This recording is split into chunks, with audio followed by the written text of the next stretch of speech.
What comes to your mind when you hear the word suburb?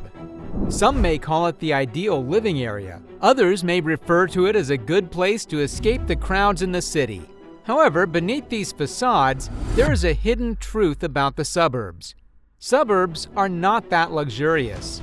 Many of them, in fact, are riddled with inefficiencies and missed opportunities that affect the overall quality of life. So what can we do to fix them?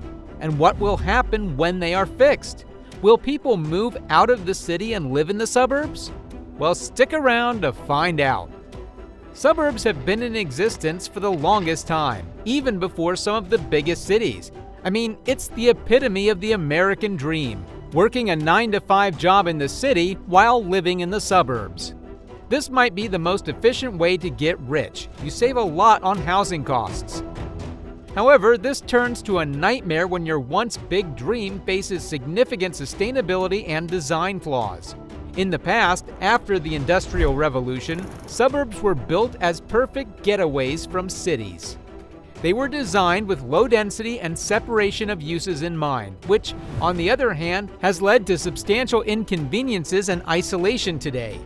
For instance, the dendritic street layouts, which were meant to accommodate cars rather than pedestrians, make it impossible to get to essential services on foot, forcing people to rely on their cars.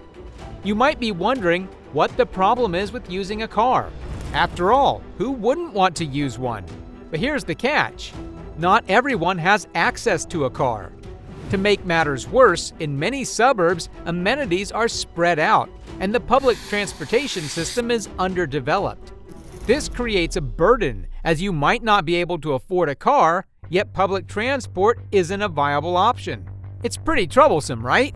But that is just a small fraction of the problem. This car reliance leads to social remoteness, as the physical environment does not support easy access to community spaces. Additionally, the lack of pedestrian intersections hinders the fostering of social ties and community spirit. But if that isn't concerning enough, the next issue is even more alarming. With such a structure within the suburbs, you tend to see stroads everywhere. Stroads, being a dangerous mix of a street and a road, can pose a significant risk to pedestrian safety. For instance, places like Suffolk County have reported high rates of pedestrian fatalities due to the same stroads. The design not only prioritizes cars over human life, but also makes it difficult for people to walk or even engage in biking due to safety concerns. However, these are just a few of the problems associated with the suburbs. They tend to exhibit many inconveniences that later affect their residents. Take Lakewood Ranch in Florida, for example. Initially, the area was like a paradise, a vibrant and sustaining community. But what happened later? Well, the area turned into a gated community where many people depend on cars, leading to isolation. But that's not all. With its large roads, the area evolved into a place with no public spaces, failing to foster a sense of community and interaction among residents.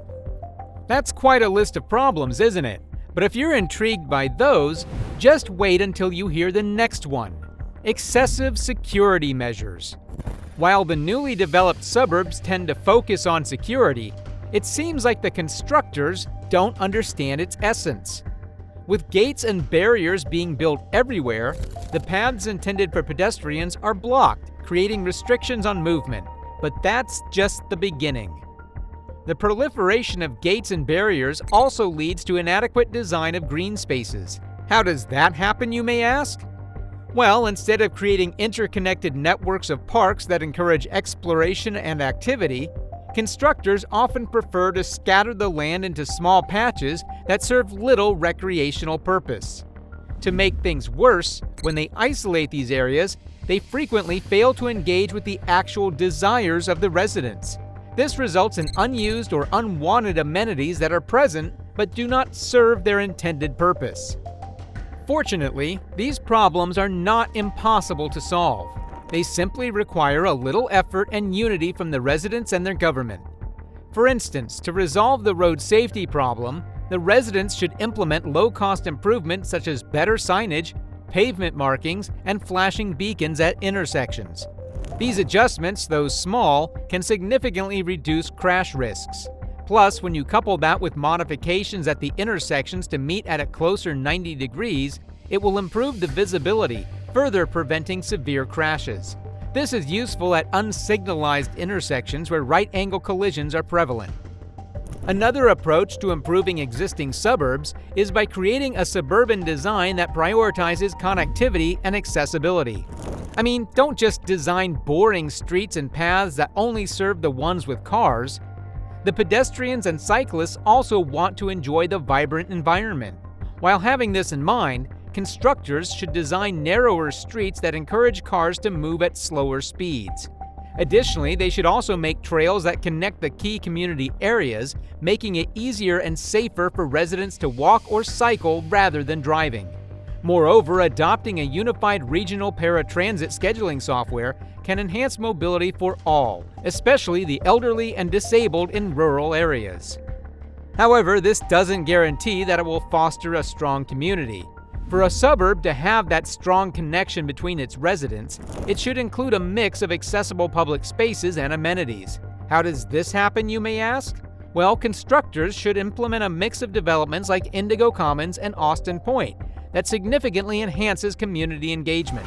With these areas available, the community will evolve with a combo of different structures that are both commercial and recreational, making the suburbs lively, thus encouraging social interactions among residents.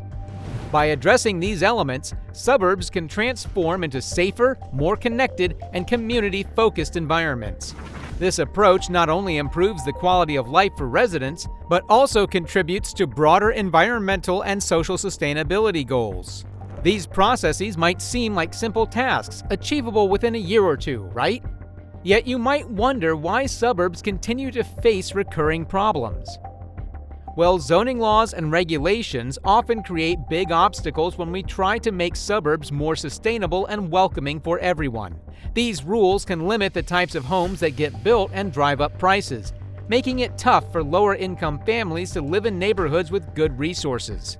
On the other hand, trying to change these rules, like getting rid of single-family zoning or reducing lot sizes, faces a lot of pushbacks, especially in rural areas where people worry about things like health and safety tied to these rules. And to make matters worse, local communities can also be a roadblock. When we try to bring affordable housing into wealthier suburbs, it often meets strong resistance. People argue it's about keeping the neighborhood's character or managing school resources, but it can really slow down or stop progress. But that's not all. Money is another big challenge.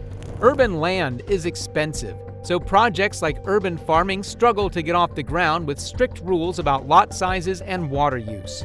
And upgrading old infrastructure to support more homes and businesses can be too costly without serious funding and incentives. To tackle these issues, people need a mix of things like getting communities involved, offering financial incentives, and making zoning laws more flexible so we can build different kinds of homes and meet everyone's needs. As we look toward the future, the significance of adopting and implementing these improved design principles cannot be overstated. The potential for safer, more vibrant, and sustainable suburban communities lies within our grasp, promising a revitalized vision of suburbia that aligns with contemporary needs and aspirations. Addressing the highlighted implementation challenges will necessitate a collective effort, encouraging innovation, flexibility, and cooperation across all levels of planning and governance. By aligning our efforts towards this shared vision, we advance not just the quality of suburban life, but also contribute positively towards broader environmental and social sustainability goals. That's it, folks. We hope you liked and enjoyed the video. On your way out, make sure to hit that like and subscribe button for videos like these. Till next time.